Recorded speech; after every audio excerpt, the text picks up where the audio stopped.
Some might say that you don't know peak if you haven't watched Netflix's BoJack Horseman. And honestly, they're not wrong. BoJack remains one of the best series Netflix has to offer. Time out. I realized while I was editing the video, I accidentally called Princess Carolyn Princess Caroline on accident. That's on me.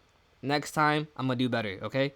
Back to the video. And stands as one of the greatest adult animated shows to date. It rivals the emotional depth of Oral and combines that with the sharp comedic value of Rick and Morty and South Park. And in this miniseries where I'm talking about how certain shows / movies have on the topic of mental health, of course it makes sense to close out with a series known for their dark exploration of mental illnesses, addictions, and the complexities of human relationships. To those who watched my previous videos, I don't know if you realize, but there's a certain pattern that I'm trying to lay out. We first talked about Soya and his path of self-forgiveness, then we talked about Rick's literal self-inflicted trauma, and now we're talking about BoJack's struggle of self-acceptance. But what am I talking about? Well, when I first watched BoJack Horseman, my biggest takeaway was that BoJack as a character was first a really bad person, like holy shit. But what this series did was not only hold him accountable for his actions, it also gave him many chances to do the right thing and take a step forward into the direction of healing and change. What makes BoJack Horseman different is that it presents BoJack's development in a non-linear format.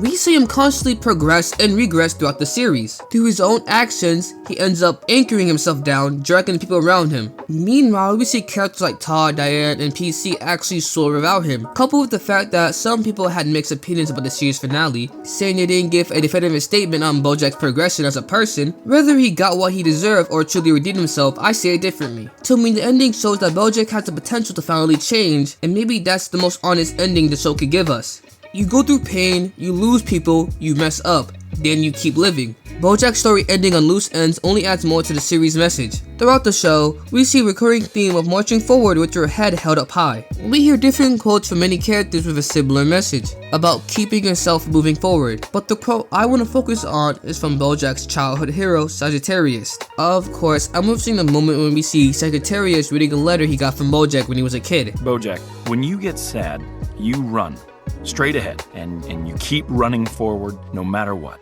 There are people in your life who are going to try to hold you back, slow you down, but you don't let them. Don't you stop running, and don't you ever look behind you. There's nothing for you behind you. All that exists is what's ahead. Sadly, due to his parents fighting in the background at the time, BoJack couldn't make out what Sagittarius was trying to say. But looking back, it seems like that line of thinking is what BoJack Inner Circle later adopts. When BoJack got released from prison to attend Princess Caroline's wedding, he hints at needing a new agent when he actually gets out of prison, but Caroline keeps her distance, saying that she'll recommend someone new instead of taking that role for herself, implying that she's no longer trying to associate herself with BoJack. And finally, in the last scene of the series, we see BoJack with Diane back on the rooftop, mirroring the moment from the end of season 1. Only this time, the show makes it clear that this will be the last interaction the two will have with each other. When we stop and reflect on Diane and PC as a character, we can see their personal journeys through their own problems and mental health crisis.